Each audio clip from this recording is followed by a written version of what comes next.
प्राचीन भारत का इतिहास है महाभारत। श्री कृष्ण द्वैपायन नाम के वेदव्यास ने यह ग्रंथ श्री गणेश जी की मदद से लिखे थे। जीवन के रहस्यों से भरे इस ग्रंथ को पंचम वेद कहा गया है। यह ग्रंथ हमारे देश के मन प्राण में बसा हुआ है। यह भारत की राष्ट्रीय गाथा है। इस ग्रंथ में तत्कालीन भारत आर्यव्रत का समग्र इतिहास वर्णित है। यह ग्रंथ अपने आदर्श पात्रों, स्त्री पुरुषों के चरित्रों से हमारे देश के जनजीवन को प्रभावित करता रहा है। इसमें सैकड़ों पात्रों, स्थानों, घटनाओं तथा विचित्रताओं व विडंबनाओं का वर्णन है। तो नमस्कार दोस्तों, आप देख रहे हैं दी एम जर्नी।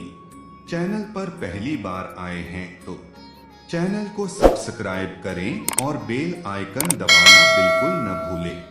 वीडियो अच्छी लगी तो वीडियो को लाइक करें, शेयर करें और कमेंट बॉक्स में जय श्री कृष्ण लिखना बिल्कुल ना भूलें।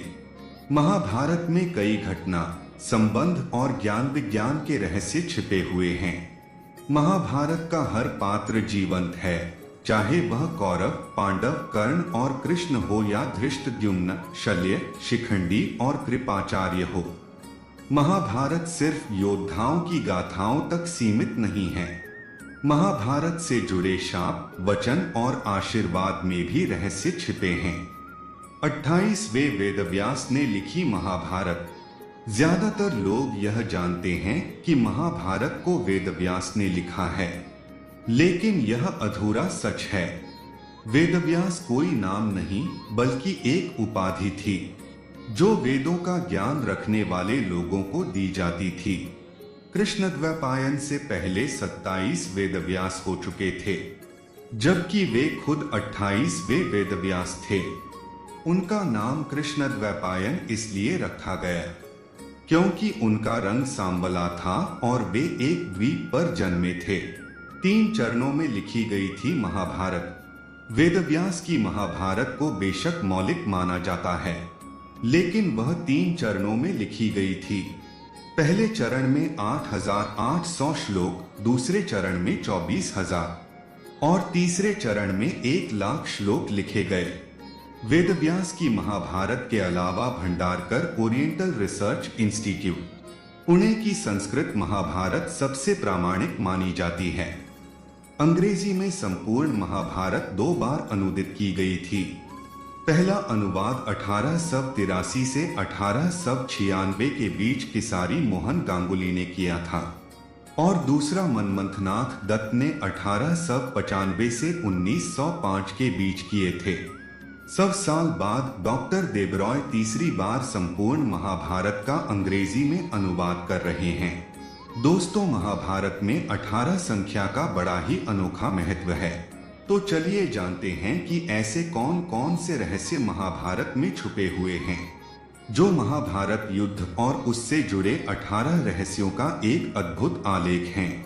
कहते हैं कि महाभारत युद्ध में 18 संख्या का बहुत महत्व है। महाभारत की पुस्तक में 18 अध्याय हैं। कृष्ण ने कुल 18 दिन तक अर्जुन को ज्ञान दिया। गीता में भी 18 अध्याय हैं। 18 दिन तक ही युद्ध चला। कौरवों और पांडवों की सेना भी कुल 18 अक्षौहिणी सेना थी, जिनमें कौरवों की 11 और पांडवों की 7 अक्षौहिणी सेना थी। इस युद्ध के प्रमुख सूत्रधार भी 18 थे। इस युद्ध में कुल 18 योद्धा ही जीवित बचे थे। सवाल यह उठता है कि सब कुछ 18 की संख्या में ही क्यों होता गया। महाभारत के समय मौजूद थे परमाणु अस्त्र। उस समय के ब्रह्मास्त्र, जो कि आज के परमाणु बम के समान थे। मोहनजोदड़ो में कुछ ऐसे कंकाल मिले थे जिसमें रेडिएशन का असर था। महाभारत में सौप्तिक पर्व के अध्याय 13 से 15 तक ब्रह्मास्त्र के परिणाम दिए गए हैं। हिंदू इतिहास के जानकारों के मुताबिक 3 नवंबर 5561 ईसा पूर्व छोड़ा हुआ ब्रह्मास्त्र परमाणु बम ही था। ब्रह्मास्त्र को चलाना बहुत ही विनाशकारी माना जाता था, जैसे कि आज के समय परमाणु बम को चलाना विनाशकारी माना जाता है। ब्रह्मास्त्र को चलाने का ज्ञान बहुत ही कम लोगों के पास था। ग्रंथों की माने तो रामायण और महाभारत काल में ये अस्त्र कुछ ही योद्धाओं के पास था।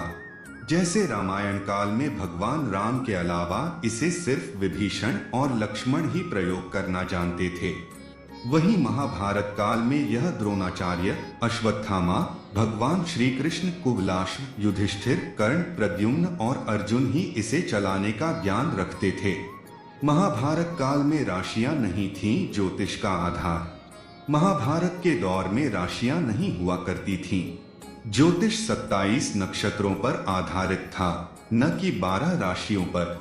नक्षत्रों में पहले स्थान पर रोहिणी था, न कि अश्विनी। जैसे जैसे समय गुजरा, विभिन्न सभ्यताओं ने ज्योतिष में प्रयोग किए और चंद्रमा और सूर्य के आधार पर राशियां बनाई और लोगों का भविष्य बताना शुरू किया, जबकि वेद और महाभारत में इस तरह की विद्या का कोई उल्लेख नहीं मिलता है, जिससे कि यह पता चले कि ग्रह नक्षत्र व्यक्ति के जीवन को प्रभावित करते हैं। विदेशी भी शामिल हुए थे महाभारत के लड़ाई में। महाभारत के युद्ध में सिर्फ भारत के ही नहीं बल्कि विदेशी योद्धा भी शामिल हुए थे। एक ओर जहां यवन देश की सेना ने युद्ध में भाग लिया था, वहीं दूसरी ओर ग्रीक, रोमन, अमेरिका, मैसेडोनियन आदि योद्धाओं के लड़ाई में शामिल होने का प्रसंग आता है। इस आधार पर यह माना जाता है कि महाभारत प्रथम विश्व युद्ध था।